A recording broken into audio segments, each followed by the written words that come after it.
गेलेलं. पण अध्यक्ष महोदय, काम चांगलं जरी होत असेल तरी या समाजामध्ये अशा काही प्रवृत्ती आहेत ज्याच्यामुळे नक्कीच कुठेतरी काळिंबा लागतो. एक दुर्दैवी घटना माझ्या मतदारसंघामध्ये चिचोंडे पाटील या नगर तालुक्यातील एका गावामध्ये झाली होती.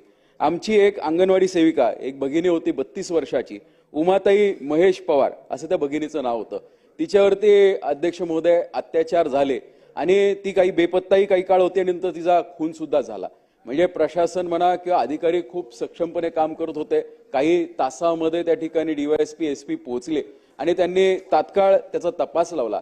पण अशा प्रवृत्तींना अध्यक्ष महोदय आळा घालण्यासाठी ही घटना घडण्याचं मूळ कारण असं होतं की हे एक विद्यार्थ्याच्याच पालकांनी ही घटना, हा अत्याचार त्या आमच्या भगिनीवरती केला.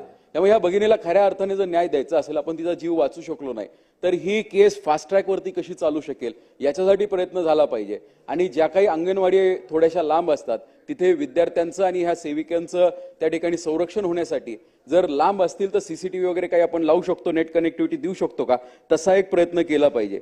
अशीच एक